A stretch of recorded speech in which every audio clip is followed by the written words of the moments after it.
In the bustling borough of Jarrow, where the industrial prowess of northern England meets the ghostly echoes of its shipbuilding past, an unexpected call shattered the morning calm of private investigator Peter Mitchell's modest office.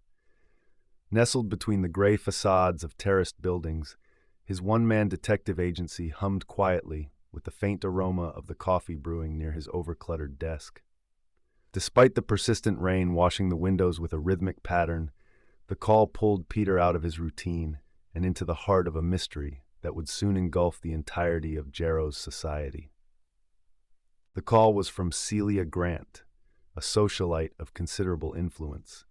Her brother, renowned fashion designer Louis Grant, had been found dead at the bottom of the staircase in his opulent Georgian townhouse. The local police department had been quick to label it a tragic accident, citing the polished wooden stairs and his penchant for late-night drinking as likely culprits. Yet Celia wasn't convinced. She expressed her suspicions to Peter, whispering about recent arguments within the family and Louis's increasing paranoia that someone was pulling strings against him. Intrigued and compelled by the untapped layers of potential deceit, Peter agreed to investigate. His first stop was the townhouse, a resplendent structure that loomed over the cobblestone street, its elegance as much a statement as a residence. The air inside was stale, still echoing the vibrations of tragedy. Peter started his inquiry by examining the staircase itself. There was something unsettling about the scene. The placement of Louis's body, as described in the report, didn't match the straightforward story of a fatal stumble. He flipped through photos from the police file Celia had obtained, noting the absence of any clear sign that Louis had tried to catch himself.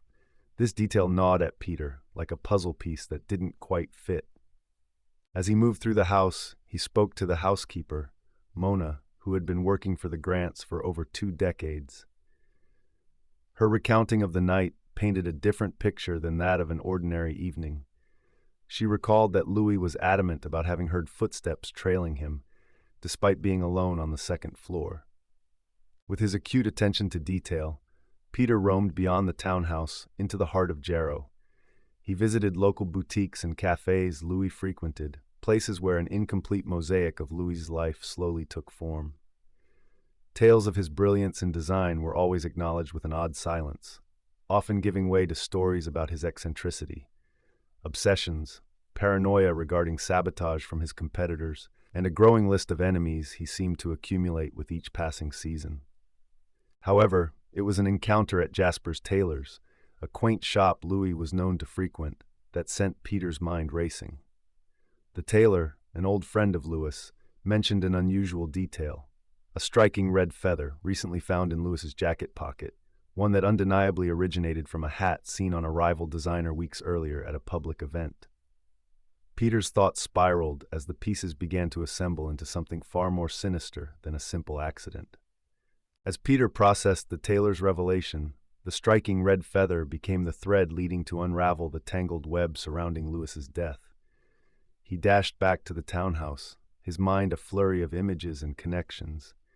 The feather signified more than just a rivalry. It was a breadcrumb in a trail of deception.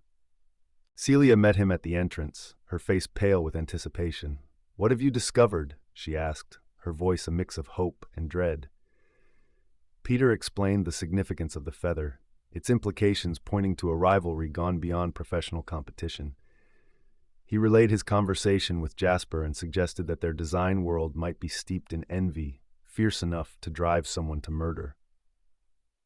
With Celia's cooperation, Peter orchestrated a discreet gathering of Louis's closest acquaintances from the fashion circle, the designers, the critics, even the assistants who shuffled behind the glitzy scenes.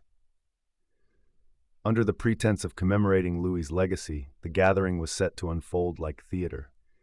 As they mingled beneath the grand chandelier of the townhouse, Peter observed them like a hawk. Whispered condolences floated through the room, interwoven with forced smiles and sidelong glances. It was when drinks were served and companions grew too comfortable that Peter made his move.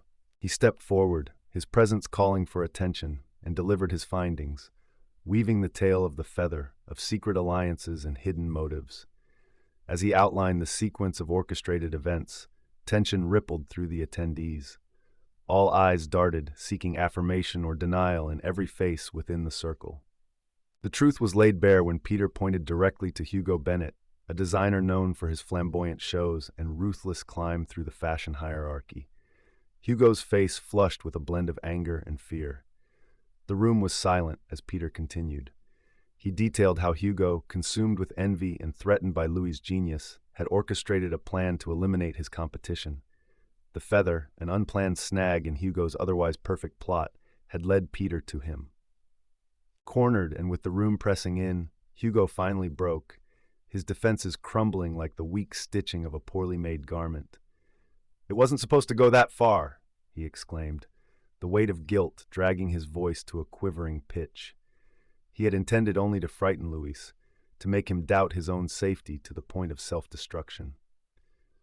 But in a moment of confrontation on the stairs, with tempers flaring, the situation spiraled out of control. The confession closed the chapter on a life cut tragically short by ambition twisted into malevolence.